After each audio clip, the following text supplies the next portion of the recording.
गुलदस्ता से आप सुन रहे हैं शरत चंद्र चट्टोपाध्याय द्वारा लिखित उपन्यास पौथेर दावी का हिंदी रूपांतर पथ के दावेदार धारावाहिक के रूप में। आइए आज सुनते हैं इसका अगला भाग। तिवारी रसोई घर में चला गया, लेकिन रसोई बनाने से लेकर बाबू के ऑफिस जाने तक का सभी कुछ उसके लिए अत्यंत अर्थहीन हो गया। वो करुणामयी के हाथ का बना हुआ आदमी है, इसलिए मन कितना ही दुश्चिंताग्रस्त क्यों न हो, हाथ के काम में कहीं भूल चूक नहीं होती। यथा समय भोजन करने बैठकर अपूर्व ने उसे उत्साहित करने के अभिप्राय से भोजन की कुछ बढ़ा चढ़ाकर प्रशंसा की तथा दो एक ग्रास मुंह में डालकर बोला, तिवारी, आज का भोजन तो मानो अमृत ही बनाया है। कई दिनों से अच्छी तरह भोजन नहीं किया था। कैसा डरपोक आदमी है तू। माँ ने भी अच्छे आदमी को साथ भेजा है। तिवारी ने कहा। अपूर्व ने उसकी ओर देखकर हंसते हुए कहा, मुंह एकदम हांडी जैसा क्यों बना रखा है। अरे उस हरामजादी फिरंगी की धमकी देखी, पुलिस में जा रहा है। अरे जाता क्यों नहीं, जाकर क्या करेगा सुने तो। तेरा कोई गवाह है। तिवारी ने कहा, मेम साहब को भी क्या गवाही की जरूरत है। अपूर्व ने कहा, उनके लिए क्या कोई दूसरे नियम कानून है। फिर वो मेम साहब कैसे। रंग तो मेरे पॉलिश किए हुए जूते की तरह ही हैं। तिवारी मौन रहा। कुछ देर चुपचाप भोजन करने के बाद अपूर्व ने मुंह ऊपर उठाया और कहा, पर वो लड़की भी कितनी दुष्ट है। कल इस तरह आई जैसे भीगी बिल्ली हो, और ऊपर जाते ही इतनी झूठ मूठ बातें जोड़ दी। तिवारी बोला, ईसाई है ना। जानते हो तिवारी, जो असली साहब हैं वो इनसे घृणा करते हैं। एक मेज पर बैठकर कभी नहीं खिलाते, चाहे कितना भी हैट कोट पहने और गिरजे में जाएं। तिवारी ने ऐसा कभी नहीं सोचा था। छोटे बाबू का ऑफिस जाने का समय हो रहा है। अब घर में अकेले उसका समय कैसे कटेगा। साहब थाने गया है, हो सकता है लौटकर दरवाजा तोड़ डाले, हो सकता है पुलिस साथ लेकर आए, हो सकता है उसे बांध कर ले जाए। क्या होगा कौन जाने। अपूर्व भोजन करने के बाद कपड़े पहन रहा था। तिवारी ने कमरे का पर्दा हटाकर कहा, देखकर जाते तो अच्छा होता। क्या देखकर जाता। उनके लौटने की राह। अपूर्व ने कहा, यह कैसे हो सकता है। आज मेरी नौकरी का पहला दिन है, लोग क्या सोचेंगे। तिवारी चुप रहा। अपूर्व ने कहा, तू दरवाजा बंद करके निश्चिंत बैठा रह, मैं जल्दी ही लौटूंगा, कोई दरवाजा नहीं तोड़ सकता। तिवारी ने कहा, अच्छा। लेकिन उसने एक लंबी सांस दबा रखने की जो कोशिश की, उसे अपूर्व ने देख लिया। बाहर जाते समय तिवारी ने भारी गले से कहा, पैदल मत जाना छोटे बाबू, किराए की गाड़ी ले लेना। अच्छा, कहकर अपूर्व नीचे उतर गया। उसके चलने का ढंग ऐसा था जैसे नई नौकरी के प्रति उसके मन में कोई हर्ष न हो। वो था कंपनी के भागीदार पूर्वी क्षेत्र के मैनेजर रोजिन साहब उस समय बर्मा में ही थे। रंगून कार्यालय उन्होंने ही स्थापित किया था। उन्होंने अपूर्व का बड़े आदर से स्वागत किया। उसके स्वरूप, बातचीत तथा यूनिवर्सिटी की डिग्री देखकर बहुत ही प्रसन्न हुए। सभी कर्मचारियों को बुलाकर परिचय कराया और 2-3 महीने में व्यवसाय का संपूर्ण रहस्य सिखा देने का आश्वासन दिया।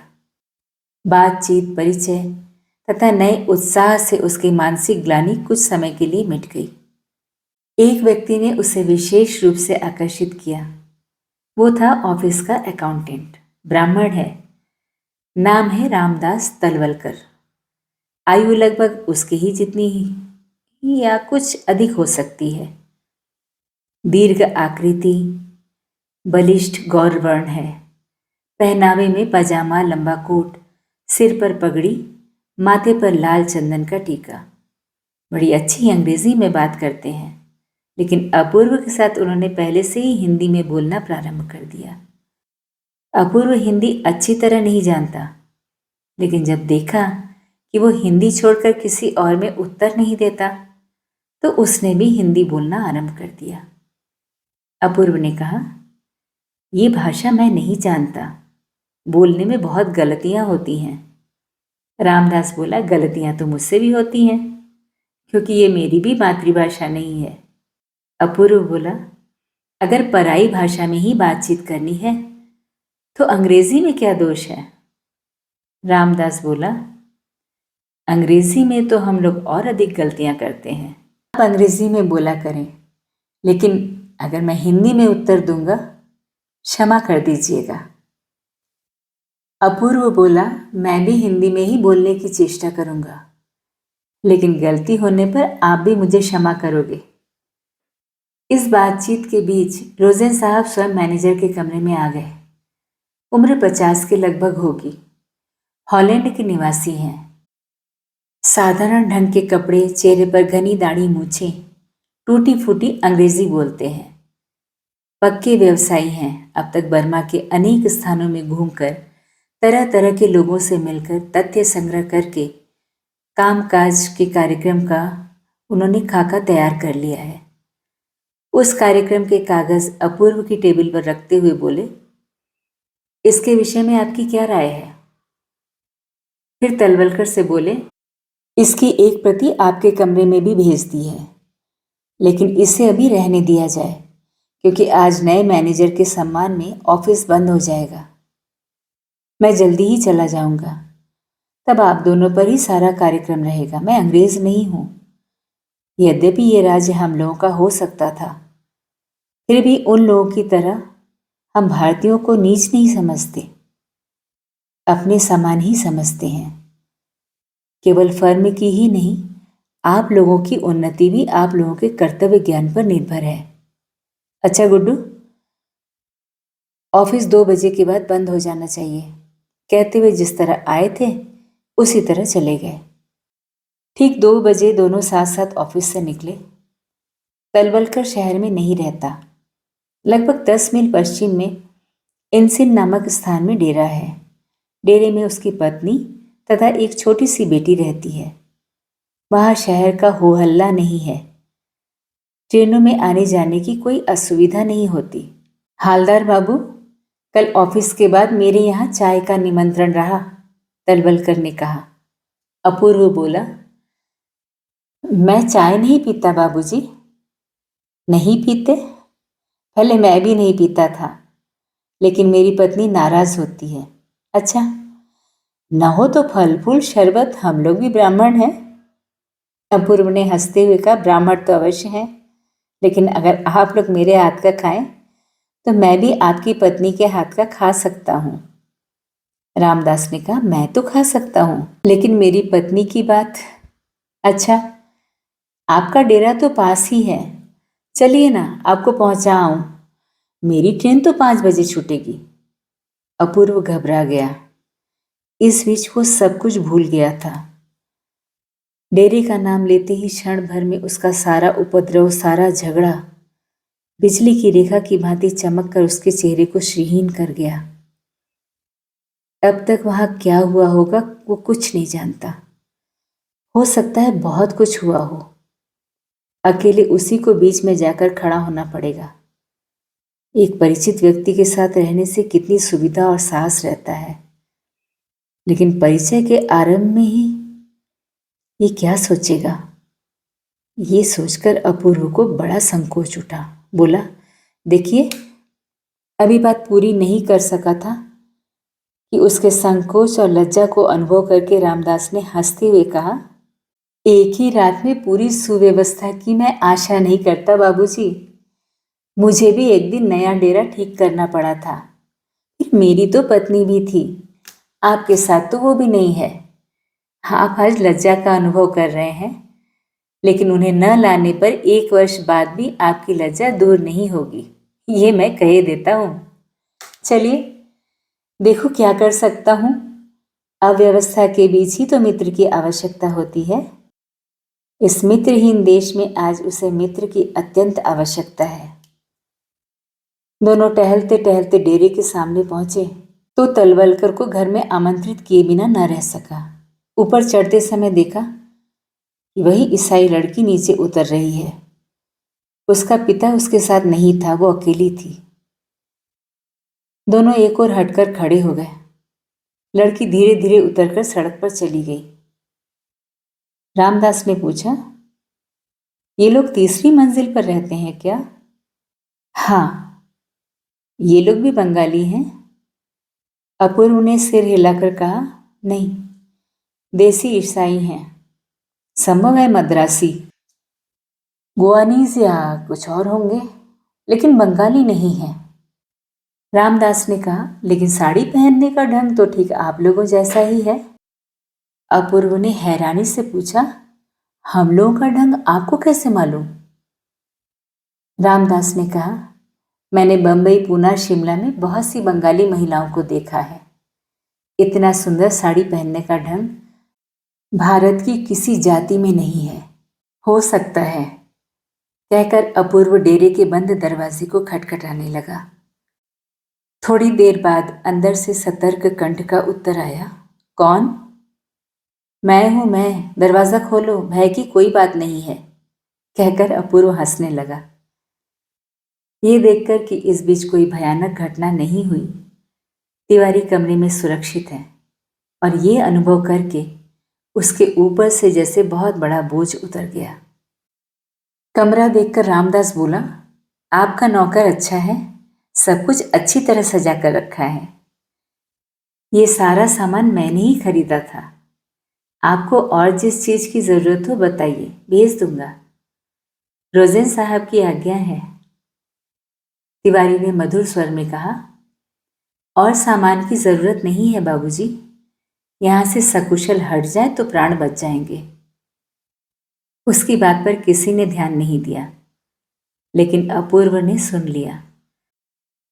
उसने आड़ में ले जाकर पूछा, और कुछ हुआ था क्या? नहीं, तब फिर ऐसी बातें क्यों करता है? तिवारी ने कहा, शौक से थोड़े ही कहता हूं। दोपहर भर साहब जैसी घुड़दौड़ करता रहा है, वैसी क्या कोई मनुष्य कर सकता है? अपूर्व मुस्कुरा कर बोला, तो तू चाहता है कि वो अपने कमरे में से चलने फिरने भी न पाए।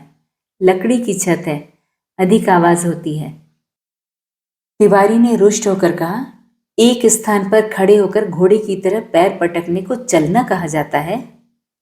अपूर्व बोला, इससे पता चलता है कि वो शराबी है, उसने जरूर शराब पी रखी होगी। तिवारी बोला, हो सकता है, मैं उसका मुंह सूंघकर देखने नहीं गया था।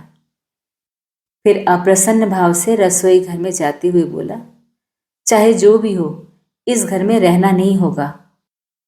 ट्रेन का समय हो जाने पर रामदास ने विदा मांगी। पता नहीं तिवारी के अभियोग या उसके स्वामी के चेहरे से कुछ अनुमान लगाया या नहीं, लेकिन जाते समय अचानक पूछ बैठा, बाबूजी, क्या आपको इस डेरे में असुविधा है? अपूर्व ने तनिक हंसकर कहा, नहीं। फिर रामदास को जिज्ञासु भाव से निहारते देखकर बोला, ऊपर जो साहब रहते हैं वो मेरे साथ अच्छा व्यवहार नहीं कर रहे। रामदास ने विस्मित होकर पूछा, वही लड़की तो नहीं? जी हां, उसी के पिता। इतना कहकर अपूर्व ने कल सांझ और आज सवेरे की घटनाएं सुना दी। रामदास कुछ देर मौन रहने के बाद बोला, मैं होता तो इतिहास दूसरा ही होता। बिना क्षमा मांगे वो इस दरवाजे से एक कदम भी नीचे न उतर पाता। अपूर्व ने कहा, अगर वो क्षमा न मांगता तो आप क्या करते? रामदास ने कहा, तो उतरने न देता। अपूर्व ने भले ही उसकी बातों पर विश्वास नहीं किया हो, लेकिन साहस भरी बातों से उसे कुछ साहस अवश्य मिला। हंसते हुए बोला, चलिए अब नीचे चलें, आपकी ट्रेन का समय हो गया है। इतना कहकर मित्र का हाथ पकड़कर नीचे उतरने लगा। उसे यह देखकर आश्चर्य हुआ कि जिस तरह आते समय उस लड़की से भेंट हुई थी, उसी समय जाते समय भी हो गई। उसके हाथ में कागज का एक मुड़ा हुआ बंडल था, शायद कुछ खरीद कर लौट रही थी। उसे रास्ता देने के लिए अपूर्व एक ओर हटकर खड़ा हो गया, लेकिन सहसा घबरा कर देखा रामदास रास्ता न देकर उसे रोके खड़ा है। वो अंग्रेजी में बोला, क्षमा करना, मैं बाबूजी का मित्र हूं। इनके साथ अकारण किए हुए दुर्व्यवहार के लिए आप लोगों को लज्जित होना चाहिए। लड़की ने आंख उठाकर क्रुद्ध स्वर में कहा, इच्छा हो तो ये बातें आप मेरे पिताजी से कह सकते हैं। आपके पिताजी घर में हैं? नहीं, मेरे पास प्रतीक्षा करने के लिए समय नहीं है। मेरी ओर से उनसे कह दीजिएगा कि उनके उपद्रव से इनका रहना दूभर हो गया है।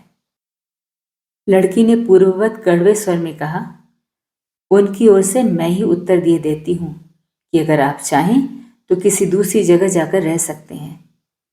रामदास थोड़ा हंसकर बोला, भारतीय ईसाइयों को मैं पहचानता हूं। उनके मुंह से इतने बड़े उत्तर की आशा मैं नहीं करता, लेकिन इससे उनको सुविधा नहीं होगी, क्योंकि इनके स्थान पर मैं आऊंगा। मेरा नाम रामदास तलवलकर है। मैं जात से ब्राह्मण हूं।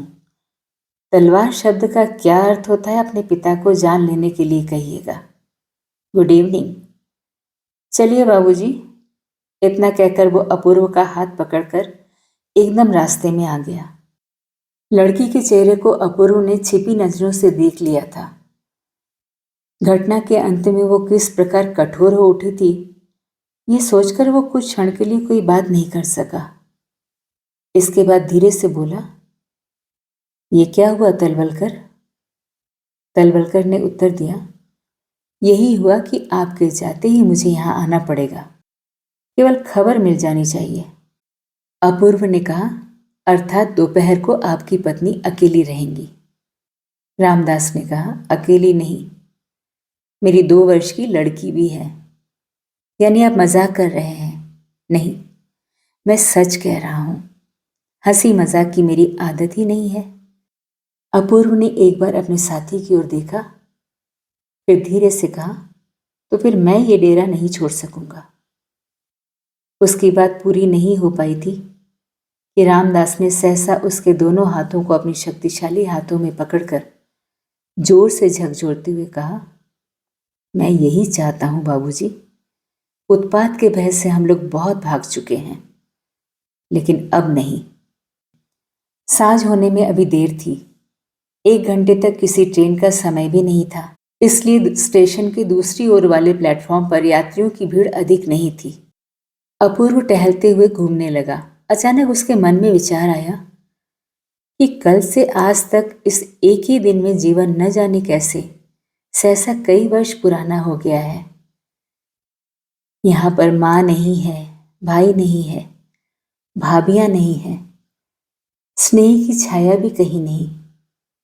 कर्मशाला के असंख्य चक्र दाएं बाएं सिर के ऊपर पैरों के नीचे चारों ओर वेग से घूमते हुए चल रहे हैं। तनिक भी असमर्थ होने पर रक्षा पाने का कहीं कोई उपाय नहीं है। उसकी आंखों की कोरे गीली हो उठी। कुछ दूरी पर काठ की एक बेंच थी।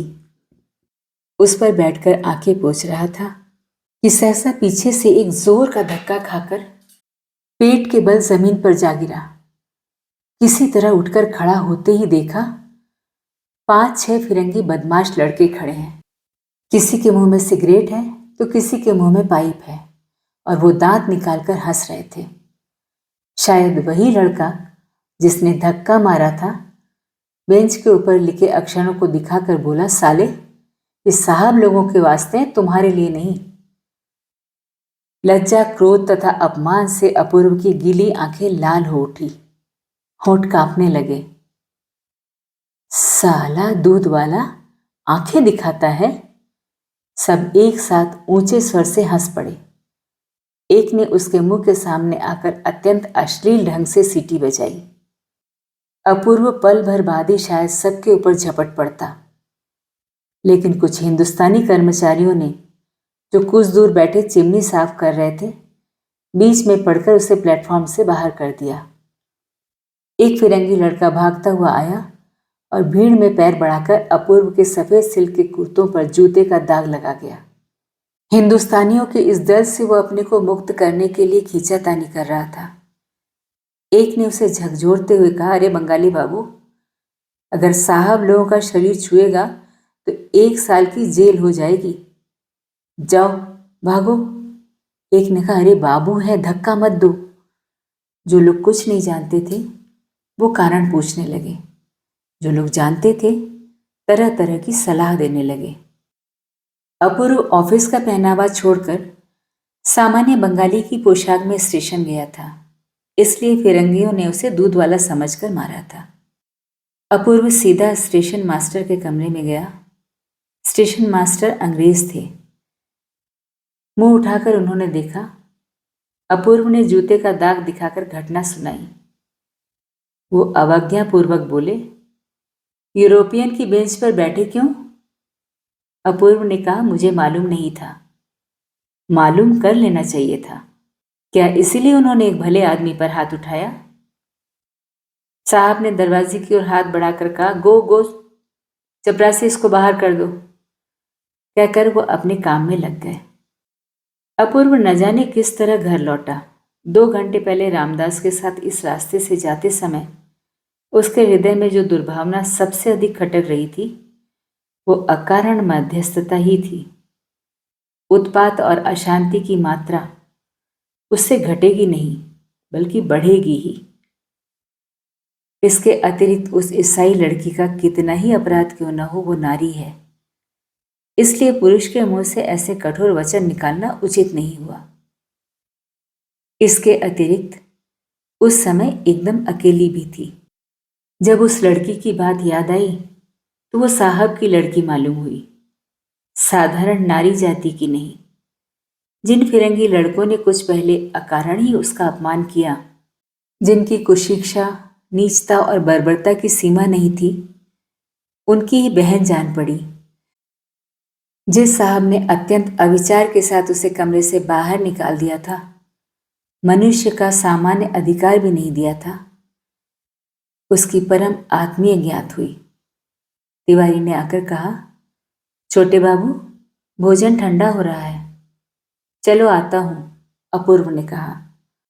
10-15 मिनट बाद उसने फिर कहा, भोजन ठंडा हो रहा है।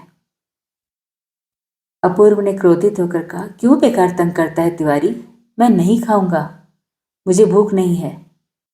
उसकी आंखों में नींद नहीं आई। रात जितनी बढ़ने लगी, सारा बिछौना मानो कांटे की सेज हो उठा। एक मर्मांतक वेदना उसके संपूर्ण अंग में चुभने लगी और उसी के बीच बीच स्टेशन के उन हिंदुस्तानियों की याद आने लगी जिन्होंने संख्या में अधिक होते हुए भी उसकी लांछना को कम करने में बिल्कुल ही भाग नहीं लिया, बल्कि उसके अपमान की मात्रा बढ़ाने में ही सहायता की। देशवासियों के विरुद्ध देशवासियों की इतनी लज्जा, इतनी ग्लानि संसार के और किसी देश में है? ऐसा क्यों हुआ, कैसे हुआ? इन्हीं बातों पर विचार करता रहा। 2-3 दिन शांतिपूर्वक बीत गए। ऊपर की मंजिल के साहब का अत्याचार जब किसी नए रूप में प्रकट नहीं हुआ तो अपूर्व ने समझ लिया कि उस ईसाई लड़की ने उस दिन की बातें अपने पिता को नहीं बताई। लड़की से भी सीढ़ियों में 2-1 बार भेंट हुई। वो मुंह मोड़कर उतर जाती।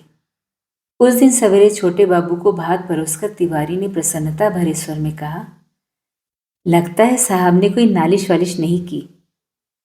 अपूर्व ने कहा, जो गरजता है वो बरसता नहीं है।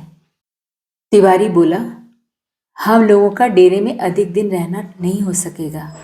साले सब कुछ खाते पीते हैं, याद आते ही। चुप रह तिवारी। वो उस समय भोजन कर रहा था। बोला, इसी महीने के बाद छोड़ देंगे, लेकिन अच्छा मकान तो मिले। उसी दिन शाम को ऑफिस से लौटकर तिवारी को देखकर अपूर्व स्तब्ध रह गया। इतनी ही देर में वो जैसे सूख कर आधा हो गया था। पूछा, क्या हुआ तिवारी? प्रत्युत्तर में उसने बादामी रंग से कुछ कागज अपूर्व को पकड़ा दिया। फौजदारी अदालत का संबंध था। वादी जेडी जोसेफ थे और प्रतिवादी 3 नंबर कमरे का अपूर्व नामक बंगाली और उसका नौकर था। दोपहर को कचहरी का चपरासी दे गया था। चपरासी के साथ वही साहब आया था। परसों हाजिर होने की तारीख है। अपूर्व ने कागज पढ़कर कहा, कोर्ट में देखा जाएगा। ये कहकर वो कपड़े बदलने कमरे में चला गया। तारीख वाले दिन तिवारी को साथ लेकर अपूर्व अदालत में हाजिर हुआ। इस विषय में रामदास से सहायता लेने में उसे लज्जा अनुभव हुई। केवल जरूरी काम का बहाना करके उसने एक दिन की छुट्टी ले ली थी।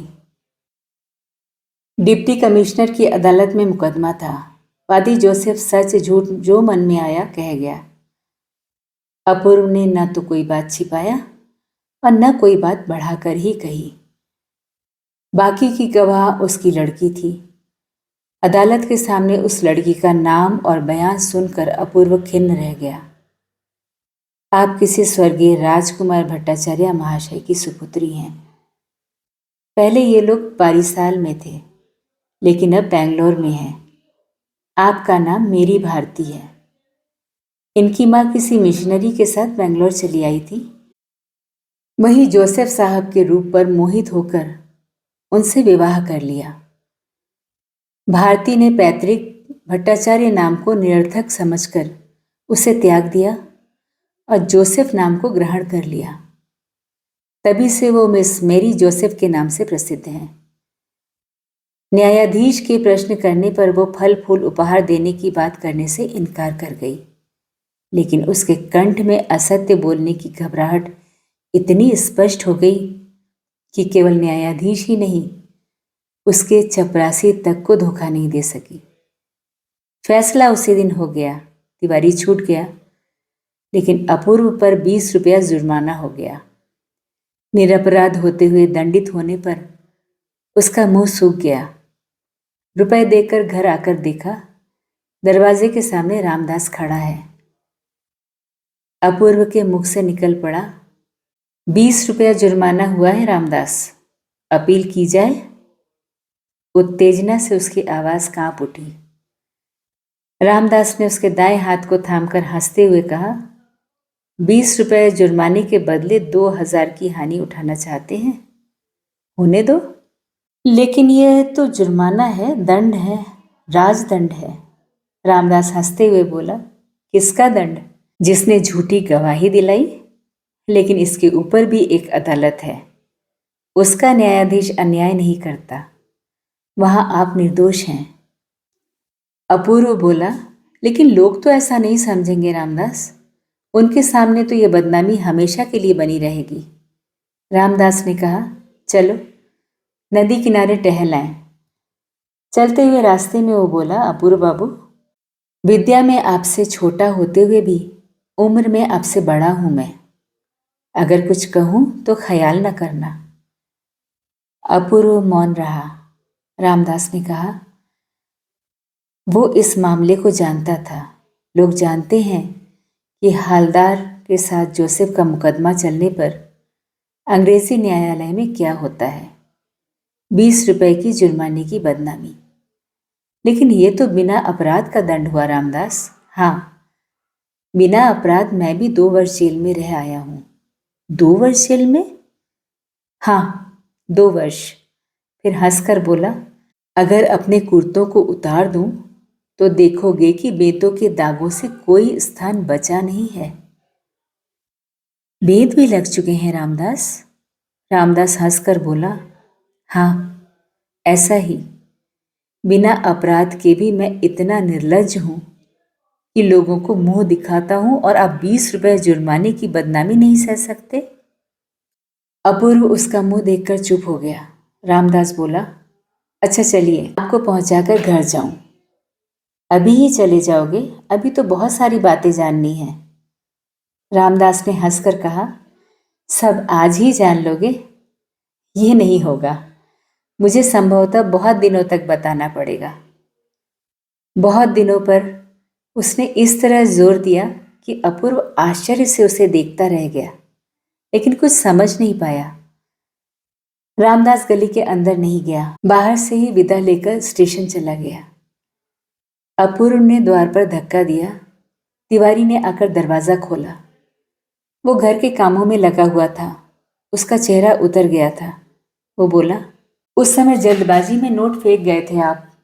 अपूर्व ने आश्चर्य से पूछा, कहाँ फेंक गया था जी?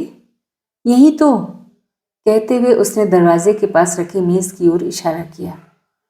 आपके तकिए के नीचे रख दिए हैं, बाहर कहीं नहीं गिरे, सौभाग्य है। वो नोट कैसे गिर पड़े? यही सोचते हुए अपूर्व अपने कमरे में चला गया। तिवारी ने रात को रोते हुए हाथ जोड़कर कहा, इस बूढ़े की बात मानिए बाबू, चलिए कल सवेरे ही हम लोग जहां भी हो भाग चले। अपूर्व ने कहा, कल ही? सुनो तो, क्या धर्मशाला में चले चले? तिवारी बोला, इससे तो वही अच्छा है। साहब मुकदमे में जीत गया है, अब किसी दिन हम दोनों को पीट भी जाएगा। अपूर्व सहन न कर सका, क्रोधित होकर बोला, माँ ने क्या तुझे मेरे घाव पर नमक छिड़कने के लिए भेजा था? मुझे तेरी जरूरत नहीं, तू कल ही घर चला जा, मेरे भाग्य में जो बदा है वही होगा। तिवारी फिर कुछ नहीं बोला, चुपचाप सोने चला गया। उसकी बात अपूर्व को अपमानजनक जान पड़ी, इसलिए उसने ऐसा उत्तर दिया था। अगले दिन नए मकान की खोज होने लगी। तलवलकर को छोड़कर ऑफिस के लगभग सभी लोगों से उसने कह दिया था। इसके बाद तिवारी ने फिर कोई शिकायत नहीं की। स्वाभाविक बात थी कि मुकदमा जीत जाने के बाद जोसेफ परिवार के विचित्र उपद्रव नए नए रूप में प्रकट होंगे। लेकिन उपद्रव की बात कौन कहे, ऊपर कोई रहता नहीं। कभी कभी यह संदेह होने लगा था। पथ के दावेदार उपन्यास की कहानी जारी रहेगी अगले भाग में।